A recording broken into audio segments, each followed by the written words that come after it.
नमस्कार दोस्तों, study zone education के यूट्यूब चैनल पे आप सभी लोगों का एक बार फिर से स्वागत है। इस वीडियो में बात करेंगे दिन भर के मोस्ट इंपॉर्टेंट करंट अफेयर्स के बारे में। तो ध्यान से देखिएगा इस पूरे वीडियो को। दोस्तों, अगर आप किसी भी गवर्नमेंट जॉब एग्जाम की प्रिपरेशन कर रहे हैं और डेली करंट अफेयर्स पढ़ना चाहते हैं सबसे पहले तो आप इस चैनल को सब्सक्राइब कर सकते हैं। हम लोग यहाँ पर डेली डिटेल में करंट अफेयर्स पढ़ते हैं, तो हमारी ये वीडियोस आपके लिए काफ़ी ज़्यादा बेनिफिशियल होंगी, इसलिए सब्सक्राइब करके बेल आइकन जरूर दबाइएगा। तो शुरुआत करते हैं आज के करंट अफेयर की अपने पहले क्वेश्चन के साथ। हमारा पहला क्वेश्चन है कि अंतर्राष्ट्रीय विधवा दिवस कब मनाया जाता है। इंटरनेशनल विडो डे कब मनाते हैं हम लोग, ये हमें बताना है। इसका सही आंसर है ऑप्शन सी वाला, यानी कि 23 जून को। हर साल 23 जून को अंतर्राष्ट्रीय विधवा दिवस मनाया जाता है। आपकी जानकारी के लिए बता दूं कि संयुक्त राष्ट्र द्वारा कई देशों में लाखों विधवाओं और उनके आश्रितों द्वारा सामना की जाने वाली जो गरीबी है और जो अन्याय है उसको दूर करने के लिए ये दिवस मनाया जाता है। ठीक है, तो आप सभी को बताया कि अगर सिर्फ भारत की बात नहीं है, पूरी दुनिया की अगर हम देखें तो विभिन्न देशों में किसी न किसी तरीके से विधवा महिलाओं के साथ किसी तरीके का भेदभाव होता है, कहीं कम कहीं ज़्यादा। तो उन्हीं के लिए, उन्हीं के अधिकारों की बात करने के लिए हर साल जो है अंतर्राष्ट्रीय विधवा दिवस मनाते हैं 23 जून को। अगला क्वेश्चन है हमारे पास, क्वेश्चन नंबर सेकंड है कि जून 2020 में बाबा रामदेव की कंपनी पतंजलि द्वारा कोविड-19 दवा का पतंजलि द्वारा जो कोविड-19 दवा जो लॉन्च की गई है उसका नाम हमको बताना है। इसका सही आंसर है ऑप्शन ए वाला, यानी कि कोरोनिल। कोरोनिल ये बाबा रामदेव की जो कंपनी है पतंजलि, उसके द्वारा ये लॉन्च की गई है। ठीक है, इसका नाम है कोरोनिल एंड स्वासरी।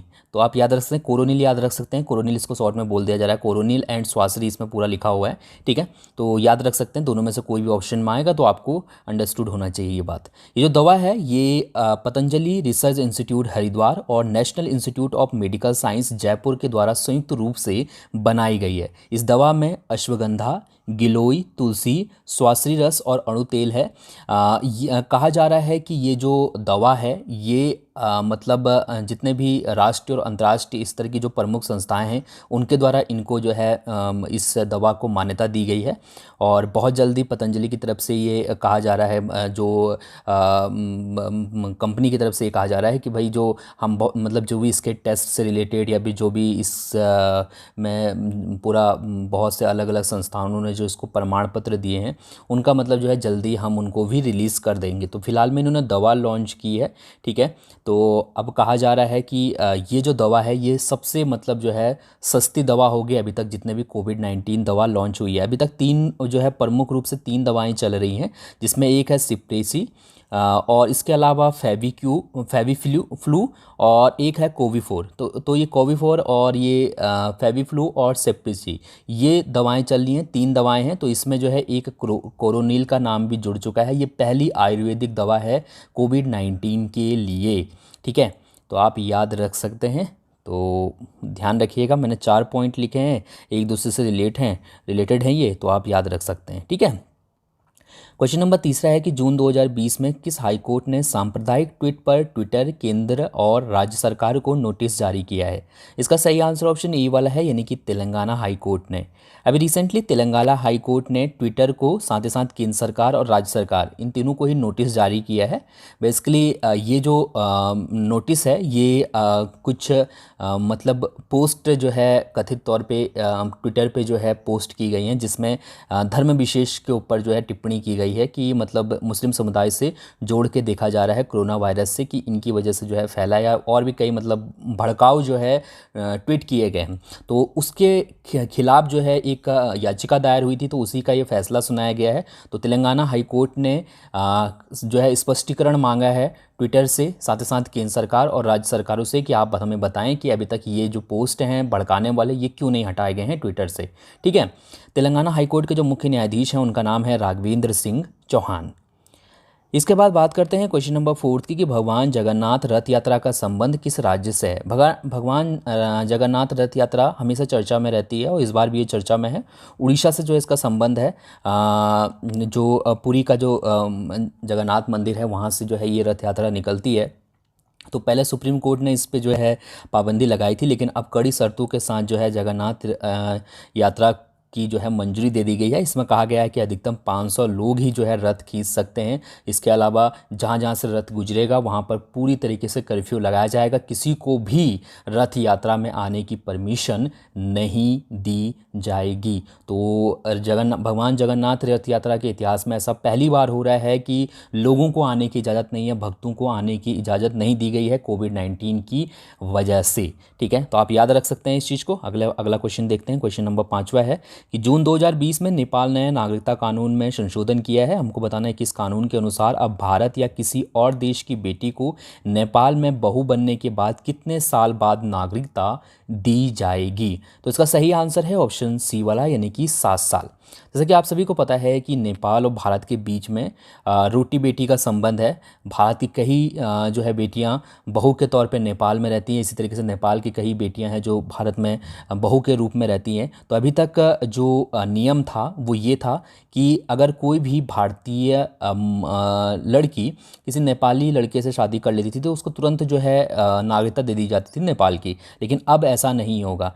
अब अगर कोई भी भारतीय लड़की या फिर अन्य किसी देश की भी लड़की, ठीक है, अन्य किसी देश की लड़की भी अगर हो उसमें तो अगर वो नेपाल के किसी लड़के से शादी करती है तो उसको कम से कम नेपाल में 7 साल रहना पड़ेगा। 7 साल बाद ही उसको नागरिकता दी जाएगी। हालांकि भारत में भी कुछ इसी तरीके का प्रावधान है।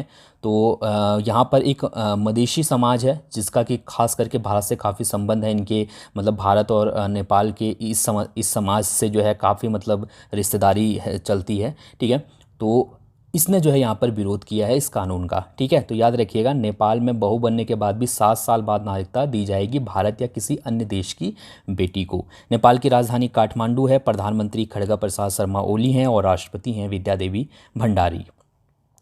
क्वेश्चन नंबर 6 है कि संयुक्त राष्ट्र लोक दिवस कब मनाया जाता है। संयुक्त राष्ट्र लोक दिवस हर साल मनाया जाता है 23 जून को। सो ऑप्शन बी वाला यहाँ पर से बिल्कुल सही है। ये जो दिवस है ये उन लोगों को सम्मानित किया जाता है इस दिन जो मानवता की सेवा की जिम्मेदारी स्वीकार करते हैं और जनता की सेवा संस्थानों में उत्कृष्टता और नवाचार के लिए योगदान देते हैं। जितने भी हमारी जो गवर्नमेंट ऑफिशियल जो जितनी भी बड़ी बड़ी संस्थाएं हैं, मतलब जहाँ पर लोक सेवक काम करते हैं, ठीक है, सिविल सर्वेंट काम करते हैं, तो उन लोगों को जो है सम्मानित करने के लिए दिवस मनाया जाता है हर साल 23 जून को। ये संयुक्त राष्ट्र के द्वारा ये दिवस मनाया जाता है। ठीक है, अगला क्वेश्चन है क्वेश्चन नंबर 7वां कि निम्नलिखित में से जून 2020 में निम्नलिखित में से कौन PRMIA के नए मुख्य कार्यकारी अधिकारी नियुक्त हुए हैं। Professional risk managers international association के जो नए मुख्य कार्यकारी निदेशक बनाए गए हैं वो बनाए गए हैं डॉक्टर नीरकर प्रधान, यानी कि ऑप्शन ए वाला यहाँ पर से बिल्कुल सही है। ये जो संस्थान है ये एक गैर लाभकारी संगठन है जो कि व्यावसायिक जोखिम प्रबंधकों का अंतर्राष्ट्रीय संघ का एक पेशेवर संगठन है।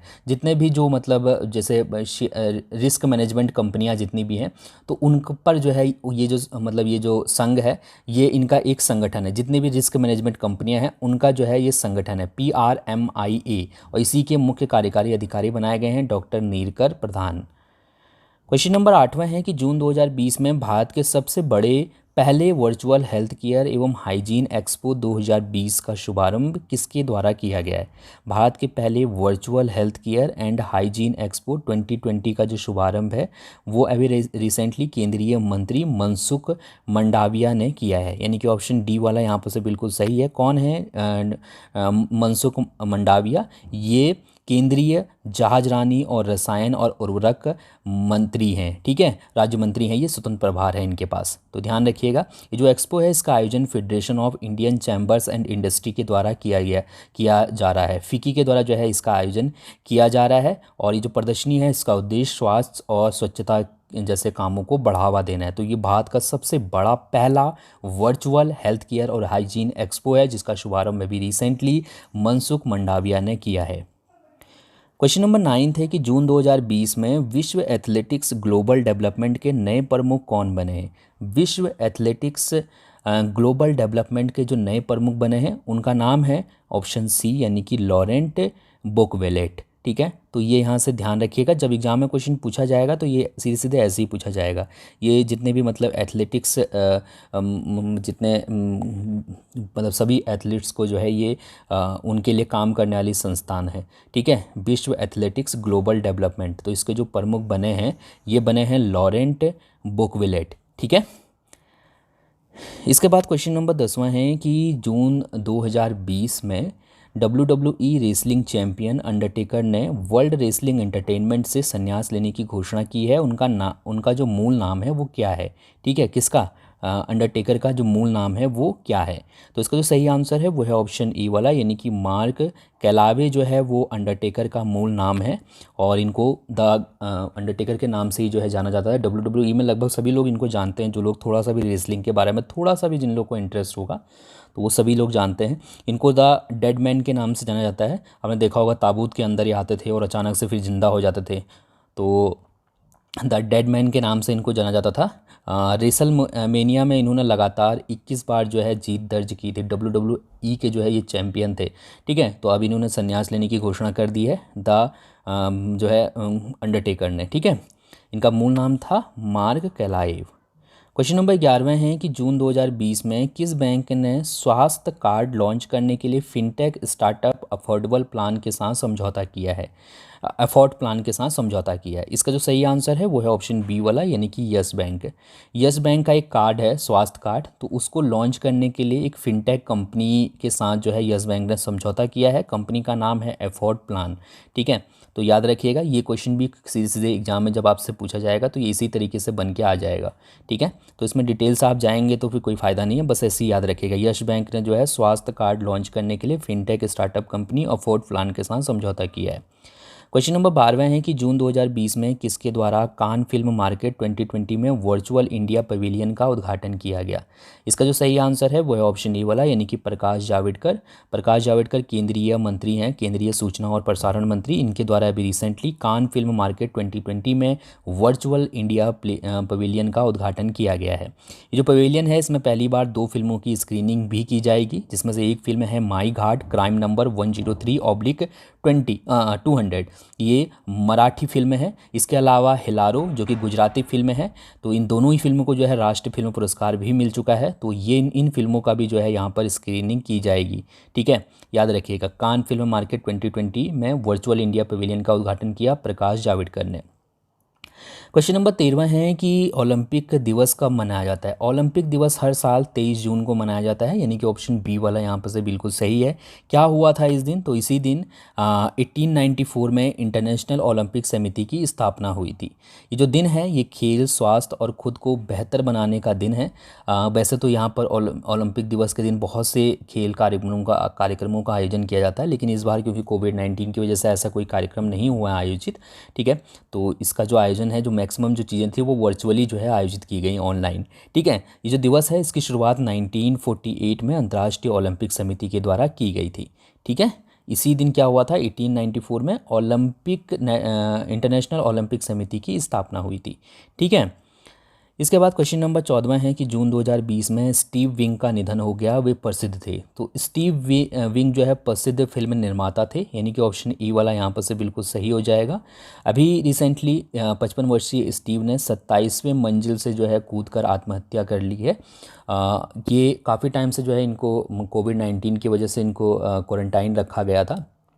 तो कहा जा रहा है कि उसमें अकेले रहते रहते जो है ये डिप्रेशन में आ गए, जिसकी वजह से इन्होंने आत्महत्या कर ली। हालांकि कारणों का पता अभी तक नहीं चल पाया। तो स्टीव विंग जो कि एक समाज सेवी भी थे, इनने जो है अभी रिसेंटली सुसाइड कर लिया है। काफ़ी फेमस व्यक्ति थे।